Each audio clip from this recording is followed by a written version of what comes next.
Tropical cyclone wind signal number 3 is now up over several areas in Luzon due to Typhoon Goring. Former Congressman Arnie Teves has been formally charged over the murder of Governor Ruel Degamo. And industry projections indicate mixed adjustments on the prices of petroleum products next week.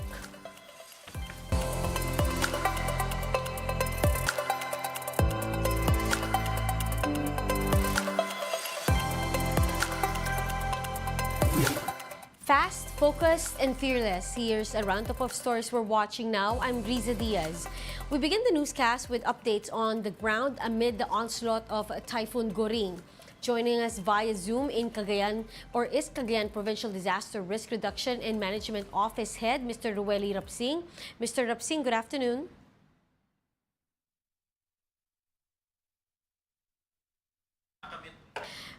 Mr. Turn on your microphone. Yes. Good afternoon, Ms. Risa, and to all the viewers, good afternoon. Sir Rueli, would like to get an update. Gano'n po kalakas yung hangin na nararanasan nyo ngayon and the rainfall that Cagayan is experiencing right now?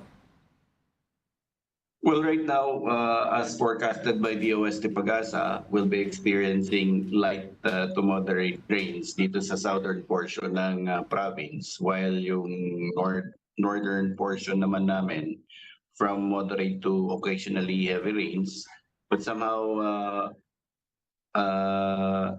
medyo shielded kasi itong province namin ng Sierra Madre. Mataas yung sa eastern part namin is Sierra Madre. Kaya hindi namin masyadong nararamdaman dito sa southern portion at sa western portion ng province yung malakas na hangin ni Typhoon Goring.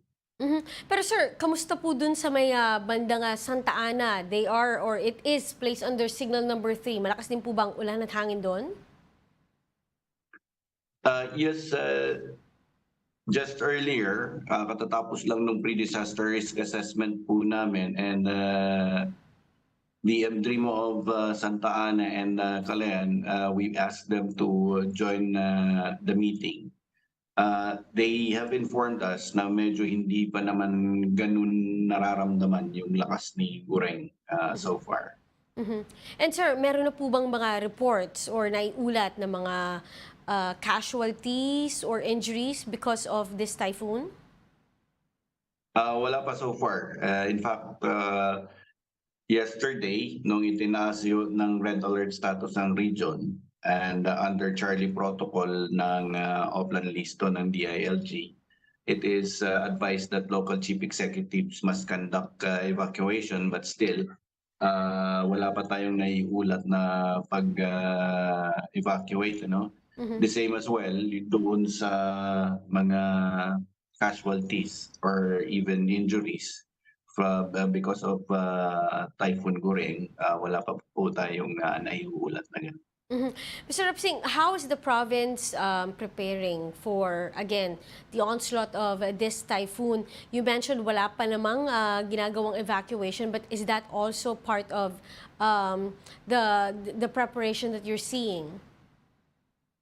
Well, the preparation, we've advised our coastal municipalities, since they are our areas of concern, itong northwest and northeastern municipalities ng province, no? And all of them have conducted the pre-disaster risk assessment, also prep up their assets and also the deployment of their personnel as part of the preparation. While on the part of the province, yung mga food and non-food items natin are pre-positioned for the southern portion of the province. Ang mga food packs po natin pre-positioned dyan ay nasa warehouse natin sa capital. While for the northern portion naman po natin ng mga family food packs natin are pre-positioned doon sa warehouse natin sa sub-capital Lalo. So the same doon sa mga local governments I've mentioned, as mga coastal municipalities natin have their own food and non-food items stockpiled as part of their preparations as well. Let's wrap up, sir, with your message, your reminders para po sa mga kababayan natin dyan sa Cagayan. Yes, sa mga kababayan po natin, Typhoon Goring will be intensifying into a category super typhoon, just like Super Typhoon Egay. We hope na itong medyo magtatagal siya sa atin at magbibigay sa atin ng malaking pagbuhos ng ulan dahil it will be enhancing the southwest monsoon, yung hanging habagat. Although hihintay tayo ng tubig para sa ating mga pananim, maging mapagmatyag at maging alerto lamang po tayo dahil sa pagtagal nitong guring sa ating probinsya, baka masobrahan yung tubig naman at tayo ipahain. Kung kayo po'y pupuntahan ng mga probinsya, ng mga barangay officials po ninyo, para kayo ilikas ay sumama na po kayo at mag-antabay ng mga anunsyo mula sa mga programang katulad po nito, mula sa tanggapan ng DOST Pag-asa, Office of Civil Defense, maging sa tanggapan po natin sa PTRMO. Alright, maraming salamat at mag-ingat po kayo dyan. That's Mr. Rueli Rapsing, Head of Cagayan PDRRMO. Thank you, sir. Now, other parts of Luzon are also experiencing the effects of Typhoon Goring.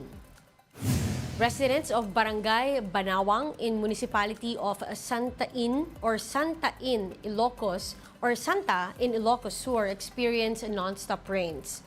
In Bangged, Abra, the San Antonio Elementary School was submerged in up to knee-deep floods due to the downpour. Meanwhile, ankle-deep floods were experienced by residents of Barangay Gregorio in San Antonio, Zambales. Typhoon Goring steadily intensifies over the Philippine Sea. Goring's center was last spotted some 155 kilometers east of Apari in Cagayan. It is packing winds of up to 150 kilometers per hour and gustiness of up to 185 kilometers per hour. Goring is forecast to move generally southward to southwestward today, then turn eastward on Sunday. It could reach super typhoon category on Monday before heading towards Taiwan. Now, tropical cyclone wind signal number 3 is now hoisted over parts of Cagayan and Isabela. The eastern portion of Isabela and Cagayan, as well as the northern portion of Aurora, are under signal number 2. Now, signal number 1 is up over at least 11 areas or other areas now flash on your screens.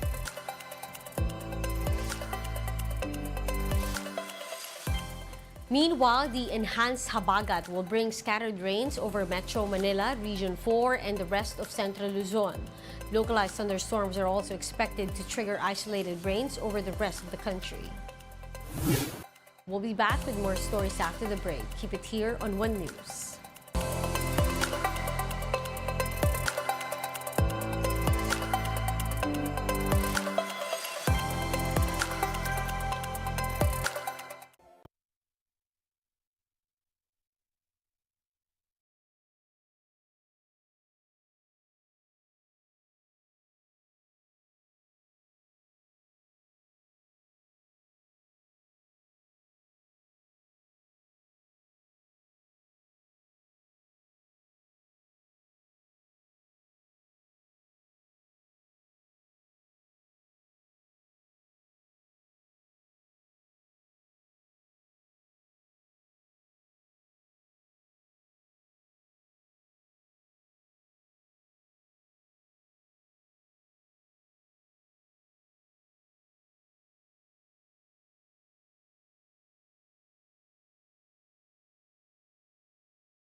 Diaz, the government has found a probable cause to formally file murder charges against expelled Congressman Arnie Teves. This is over the assassination of Negros Oriental Governor Ruel Degamo and 9 others back in March. The Justice Department hopes that the court would issue an arrest warrant for Teves soon. Meanwhile, separate charges have been filed against Teves in Bayawan, Negros Oriental on June 9 over his alleged 2019 murders. However, the DOJ seeks to transfer these cases in Manila. We are requesting from the Supreme Court through the Office of the Court Administrator na may transfer sana dito sa Manila. Dahil po, syempre, gusto natin na neutral ground po ang magiging venue para sa kaso. Motorists may see a mixed adjustment in the prices of fuel products next week. Unioil projects that prices of diesel would go up by up to 60 centavos per liter. Gasoline products, meanwhile, could either increase by up to 20 centavos or have no movement at all. Oil companies will announce final price adjustments on Monday, which will take effect the next day. Fuel prices have been on the rise since July 17.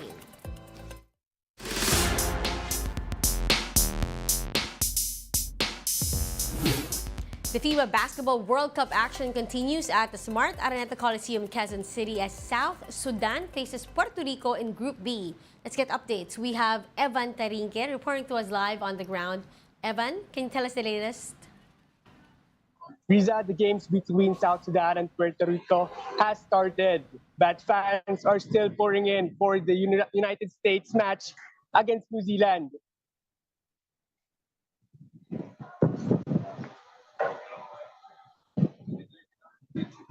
You can feel the FIBA basketball spirit here at the Big Dome, with supporters posing with their country's flag outside the arena.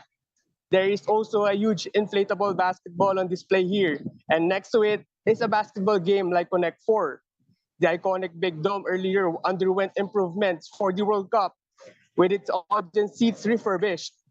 The court's basketball flooring, backboard, rims, and shot clocks were also replaced, while the players' dugouts have been renovated.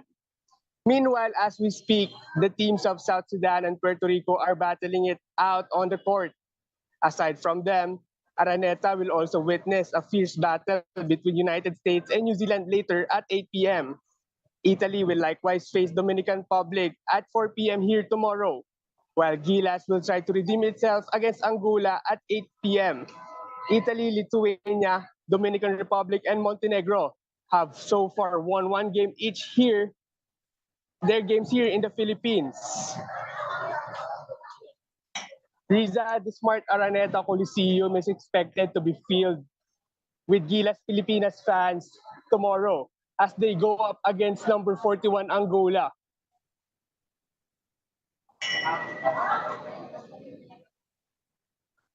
As of now, Riza, there are only a few people left outside the arena as people are starting to watch the games between South Sudan and Puerto Rico. But later tonight, it is expected for a lot more people as United States will be playing against New Zealand later tonight. Riza? That's right. That's a good game to catch. USA versus the Tall Blacks, and tomorrow, Gilas going up against Angola. Thank you very much. That's Evan Tarinque reporting to us live from the Smart Araneta Coliseum. And those are the top stories of the hour. I'm Riza Diaz. We are One News.